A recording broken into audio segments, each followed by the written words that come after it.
hello friends बरायबाय चैनेलाव फिन खनसेबाव आसा खालामो नोंथांमोना बयबो मोजाङै दङ दायो नोंथांमोना नायगासिनो दङ बड' जब इनफो अफिशियल यूट्यूब चैनेलाव दा जोबोर मोजां आपडेट बेनो जाबाय बर' मिडियामनि काट अफ फैबाय बेनो जाबाय DEE LP UP स्कुलनि फोरोंगिरिफोरनि साख्रि एपइन्टमेन्ट लेटार राननाय डेट ओंखारबाय आसाम स्टेटनि दा BTC आ थालांगोन नामा BTC आ जेरावबो गोदोलांसिगोन नामा दा बिनि सायाव जों सावरायगोन मानोना BTC आव सासे इमा बुंदों जे गासैबो केन्सेल जाबाय होननानै दा बबे केन्सेल आरो केन्सेल खालामबा जोंनि इयुथ्सआ बेसेबां खहा दङ बेनि सायाव नोंथांमोना कमेन्ट्सखौ खालामबानो जाबाय आरो कमेन्ट्स खालामखादों जे बेखौ इयुथ्सआ मानिया होननानै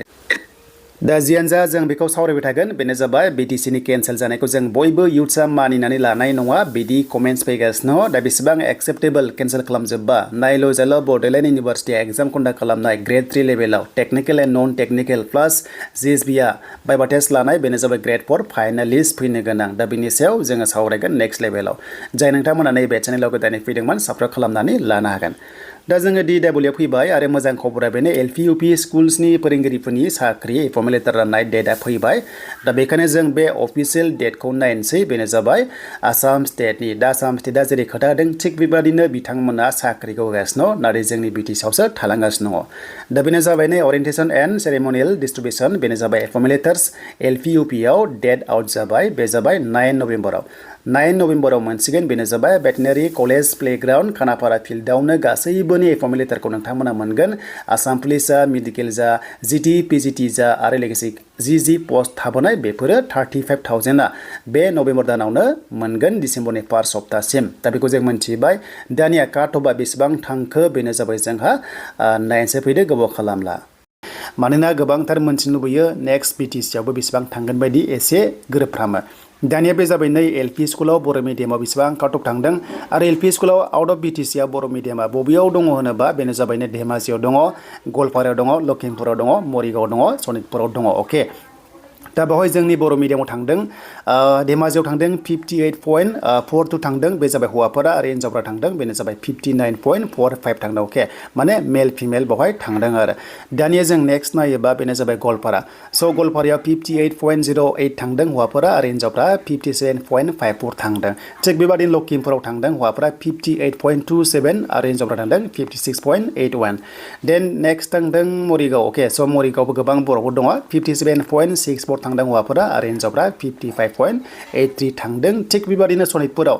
58.94 हौवाफोरा आरो हिन्जावफ्रा 57 एबा 57.40 थांनायखौ नुनो मोन्दों आरो दा बेखौ नायोबा काट अफआ एसेबां गोजौआव थाङाखै दा गोबां माने चान्स दङ आसाम टेट जुदि पास खालामनो हायोब्ला आउट अफ BTC आव माने बेखिनि काट अफआव थांदों अब्ला बेखौ नायोब्ला एक्सुवेलि जोंनि BTC आवबो बेबादि एसे साखाथि फाखाथि थांनाय चान्सआ दङ बेनो जाबाय 57 निफ्राय 59 नि गेजेराव खिजानि थांनो हागौ थांनाय प्रिभियासआव बेसेबां थांदोंमोन आं बेखौ नायाखै जायखिजाया 55 प्लास दङबा थ' आं आसा खालामो 55 निफ्राय 57 सिम थांनो हागौ नामा BTC आव बेनो जाबाय LP स्कुलाव दा बेखिनि आरो दा बेखायनो नेक्स्ट आसाम टेट फैबावगोन डिसेम्बराव फैनाय चान्सआ दङ स' बेखौ होयोबा नोंथांमोना बेबादिनो चान्सखौहाय मोनलांबाय थागोन दानि जों नेक्स्ट थांनानै UP स्कुलाव अके स' UP स्कुलाव जों नायोब्ला नैबे क्लिक खालामनांगोन डिटेलाव थांनानै दा नै बेनो जाबाय UP लेभेलाव जोंनि बर' मिडियामाव बेसेबां थांदों होनोबा आरो बबेयाव दङ बेखौ जों नायनांगोन मानोना जोंहाबो गोबां बर' मिडियाम दं नालाय जेरै बरपेटायाव दङ नै धेमाजि दङ गवालपारा लखिमपुर नलबारियाव दङ आरो सनितपुराव दङ दा बेखौ नायोबा बरपेटायाव थांदों जोंनि बर' मिडियाम UP स्कुलाव 66.63 हौवाफोरा आरो हिन्जावफ्रा 64.92 थांदों धेमाजि थांदों हौवाफोरा 64.22 आरो हिन्जावफ्रा थांदों 60.73 एन्ड बेनिफ्राय गवालपारा 64.27 एन्ड NA माने बे पस्टआ गैया जानांगौ बेनो जाबाय हिन्जावफोरनि थाखाय बेखिनियाव आरो देन लखिमपुर नायोबा 63.22 थांदों आरो हिन्जावफ्रा 64.52 थांदों थिग बेबादिनो नलबारियाव हिन्जावफ्रा गैया हौवाफ्रा 65.52 थांदों एन्ड सनितपुराव थांदों 66.22 आरो हिन्जावफ्रा थांदों 68.14 स' बेखौ नायोबा काट अफआ एसेबां हाइ लेभेल नङा माने बेखिनि एक्सुवेलि जेनाखि टेट पास खालामनाय बिथांमोना मेक्सिमाम साख्रि मोनलांखाजोब्बाय नालाय दा बेखायनो काट अफआ एसेबां हाइ लेभेलाव थाङा दानिया थ' बेखायनो नेक्स्टआव जुदि फैयोब्ला जुदि टेट फैयोब्ला नोंथांमोना DEE नि आन्दारावहाय ट्राइ खालाम नाथाय डिप्ल'मा थाथारनांगोन दे दानिया स' हाई स्कुलनि GT PGT आबो नेक्स्टआव फैगोन दा सेकेन्ड सप्तायाव एबा लास्ट उइकआव मोननो हागौ बेबो नोंथांमोना लासै लासै मोनलांबाय थागोन एपइन्टमेन्ट लेटारखौ नाथाय सेम प्लेसावनो नोंथांमोना मोनगोन आरो दासान्दि गासैबो एपइन्टमेन्टनि बाना बोहैगासिनो आसाम स्टेटआव गासै टटेल 35,000 एपइन्टमेन्ट लेटारखौ मोननो थांगासिनो दङ आरो बे जोबनाय लोगो लोगोनो एडिआरइ 3.0 आसाम पुलिस आसाम मेडिकेलाव आरो लोगोसे गुबुन गुबुन पस्टआव फैबावगोन साख्रिया दा आसामाव गोबांथार साख्रि गासिनो नाथाय दायो कन्डिशना BTC आवसो ओरैबायदि जाथाय जागासिनो जायनि सरकार फैया मानो गुबुना गुबुननिखौ माने एक्सेप्ट खालामलायनो हायै कन्डिशना जागासिनो थ' बे सरकारजों सरकार माने पलिटिकेल पार्टि जालायो नाथाय हेरेसमेन्टआ एबा खस्थ'आ मोनो जों इयुथ्सआसो मोनो अके स' इयुथ्सआसो माने खस्थ'खौ मोनो आरो दासान्दि जुदि साख्रिखौ होयोब्ला मोजां जाबायमोन नाथाय गोबां बेले बेजे दा बेखौ लानानैनो सिगांनि सरकारखौ दानि सरकारा दुसिलायदों जे एपइन्टमेन्टआ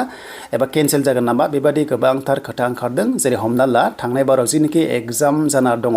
दासिम एपइन्टमेन्ट मोनाखै दा बेखौ दानि प्रेजेन्ट सरकारा एक्सेप्ट खालामनानै सासे इएमआ बुंदों एबा केन्सेल खालामबाय होननानै बुंदों दा बेसेबां बे एक्सेप्टेबल नोंथांमोना बयबो मिन्थिगौ दा जुदि थारैनो गासैबो पस्टखौनो ग्रेड 3 ग्रेड 4 टेटखौ केन्सेल खालामबा जोंनि इयुथ्सआ ओरैबादि हेरेसमेन्ट मोनगोन खस्थ' मोनगोन आरो जोंनि इयुथ्सनि लाइफजों गेलेनाय जागोन मानोना जिनिखि जों IPO दाननानै एप्लाइ खालामदों इन्टारभिउ होदों दा बेफोर गासैबो ओरैनो दैयाव थांगोन आरो जिनिखि सरकारखौ जि सरकार फैया मानो ट्रास्ट खालामनाय एबा फोथायनाय नङा आरो